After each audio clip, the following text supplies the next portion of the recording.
নমস্কার বন্ধুরা, মিঠুর কুকিং চ্যানেলে আপনাদেরকে স্বাগত। আরও একটা রেসিপি নিয়ে চলে এসেছি, একদম মানে নিজের মতো করে করা কিছু শিমের একটা উপকরণ। চলুন দেখে নিই কী করেছি আমি। কিছু শিম নিয়ে নিয়েছি। এই শিমগুলোর মধ্যে কিন্তু বড় বড় দানা থাকে, শক্ত শক্ত, তো ভাজা করলেও ভালো লাগবে না খেতে। এই কারণে চিন্তা করছিলাম যে কি করব, তো চট করে এই রেসিপিটা কিন্তু বানিয়ে নিয়েছি। খেতে কিন্তু দুর্দান্ত হয়েছিল। প্রথমে শিমগুলো আমি শক্ত করে দুপাশ যে শ্বাস মানে আঁশের মতন হয় সেটা ভালো করে ছাড়িয়ে পিস করে কেটে নিয়েছি। এরপরে কিছু চিংড়ি মাছ নিয়েছি। নিয়ে দেখুন, চিংড়ি মাছের খোসা ছাড়ানোর পর পিঠে কিন্তু একটা নোংরা সরু একটা সুতোর মতো থাকে, সেটাকে ফেলে দিলে এইভাবে চিংড়ি মাছটা খেলে কিন্তু শরীর খারাপ হয় না, পেটের কোনো প্রবলেম হয় না। ভালো করে ধুয়ে নিয়েছি চিংড়ি মাছগুলো। এবারে কড়াইতে সর্ষের তেল দিয়ে তার মধ্যে লবণ আর হলুদ দিয়ে চিংড়ি মাছগুলোকে হালকা ফ্রাই করে তুলে রেখে দেবো। খুব কড়া করে ভাজবো না, কারণ খুব কড়া করে ভাজলে কিন্তু চিংড়ি মাছ শিটে হয়ে যায়। তো এইবারে আমি মোটামুটি হালকা করে একটু ভেজে তুলে নিয়েছি। ওই তেলের মধ্যেই দুটো কাঁচা লঙ্কা আর একটু কালো জিরা দিয়ে আমি ধুয়ে রাখা শিমগুলোকে দিয়ে দিচ্ছি। দিয়ে ভালো করে শিমগুলো নাড়াচাড়া করব এবং ঢেকে ঢেকে ভাজা ভাজা করব। ঢেকে দিলে কি হবে, শিমগুলো খুব তাড়াতাড়ি নরম হয়ে যাবে। এরপরে আরেকটু লবণ আর হলুদ দিয়ে দিলাম।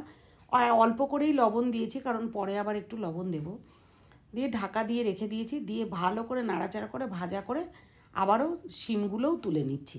দিয়ে আবার ওই কড়াইতে আবার একটু তেল দিয়ে পাতলা পাতলা করে আলু কেটে নিয়েছিলাম। একটু বড় সাইজেরই আলুটা কেটেছি। সেই আলুটাকে একটু লাল লাল করে ভেজে নিয়ে অল্প একটু আদা ক্র্যাশ করে দিয়ে দিলাম। আমি কিন্তু গ্রেটারে গ্রেট করে দিয়েছি। দুটো কাঁচা লঙ্কা দিয়ে দিচ্ছি আর একটা টমেটো দানা ফেলে কুচি করে রেখে দিয়ে দিলাম। টমেটোর মধ্যে সবসময়ের জন্য একটু লবণ দিলে ভালো। লবণ দিয়ে ঢাকা দিয়ে দিলে টমেটোগুলো কিন্তু একেবারেই নরম হয়ে যায়, একদম মিশে যায়। একটু নাড়াচাড়া করে নেওয়ার পরেই আমি ওই ভেজে রাখা শিম আর যে চিংড়ি মাছ ভেজে রেখেছিলাম ওইগুলো দিয়ে দিয়েছি।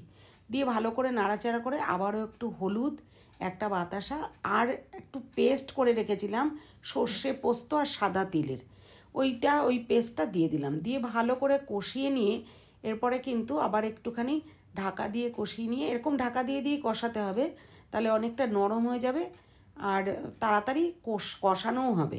এরপর আমি একটু জল গরম করে অল্প ঝোল করার জন্য দিয়ে দিলাম, যাতে জাস্ট শিমগুলো আর আলুটা সেদ্ধ হয়ে যায়। এরপর ঢাকা দিয়ে কিছুক্ষণ ফুটিয়ে নিলেই কিন্তু রান্নাটা একেবারেই রেডি হয়ে যাবে। যতক্ষণ ঝোলটা গামাখা না হয় ততক্ষণ একটু ফুটিয়ে নিতে হবে। ব্যাস, লবণ মিষ্টি তো ঠিকঠাক হয়েই গেছে, ঝালটাও ঠিক হয়েছে, দুর্দান্ত স্বাদ হয়েছিল। ঠিক এমন করেই রান্নাটা করে খেয়ে দেখবেন, কেমন লাগলো জানাতে কিন্তু ভুলবেন না। আমার রান্নাটা কিন্তু একেবারেই কমপ্লিট হয়ে গেছে। একবার পরিবেশনের জন্য রেডি। একটা বলে ঢেলে নিলাম। গরম ভাতে দারুণ লাগবে, শুধু ভাত হলেই কিন্তু চলবে। Thanks for watching.